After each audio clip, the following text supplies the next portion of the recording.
I'm Rick Kahler. Thanks for joining me. A cliché that's sometimes used to explain diversified investing is don't put all your eggs in one basket. Well, that's true enough, but it's only part of the picture.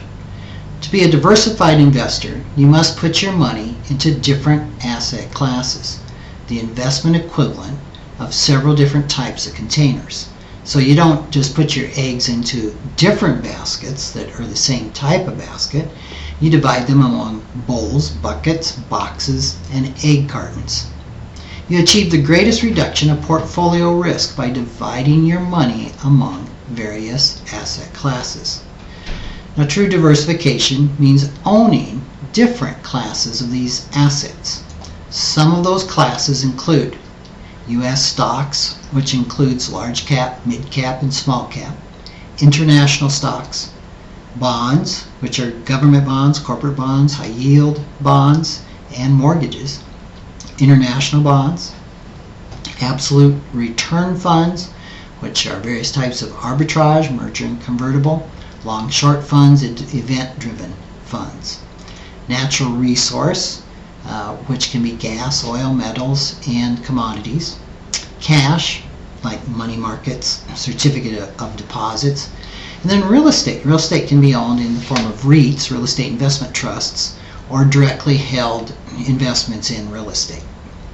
Now, if you don't have at least 4 or 5 of these asset classes in your portfolio, you have no asset class diversification.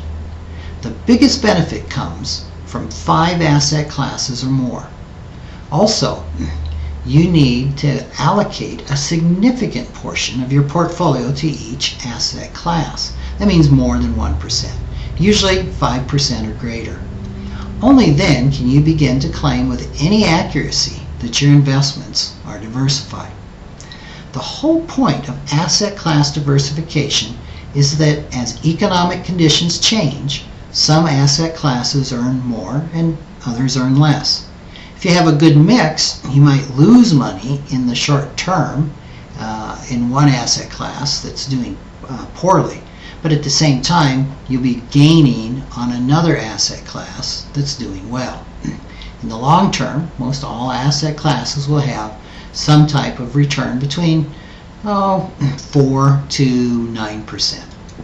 One of the frightening aspects of the current economic situation is that, at least in the short term, in the last 90 days, this balancing of the seesaw doesn't seem to be happening. Virtually every asset class has been lockstep together going down. In this environment, it's tempting for both do-it-yourself investors and professional investment advisors to abandon everything they've learned about diversification. The problem is no one knows what to do instead. Attempting to time the markets in today's economic conditions is an even riskier strategy than it would ordinarily be. Because I've been doing financial planning for so long, by now diversifying a client's portfolio is second nature.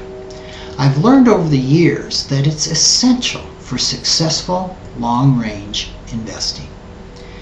While I prefer to set firm asset allocation targets, other advisors satisfy their need to time the market while maintaining some protections by establishing a minimum and maximum allocation for each asset.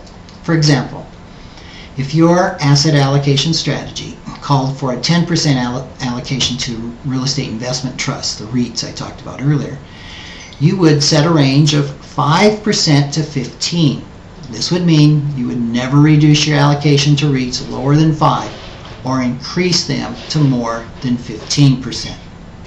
Establishing a range is one way to avoid getting caught in a market bubble and selling out or loading up on an asset class at precisely the wrong time.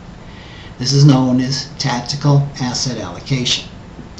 Many investors whose advisors insisted on either a fixed or tactical asset allocation model were kicking and screaming in late 1999 that they were missing out on the party when all the other kids on the block were making fortunes on tech stocks. Well, those same investors subsequently were grateful they missed that particular party. Well, the same thing happened now. Who can say for sure? Right now, plodding along with tactical asset allocation or a set asset allocation isn't a lot of fun. But I believe in the long run it will prove once again to be the best strategy. Those who think otherwise are likely to end up with egg on their faces. Thanks for joining me.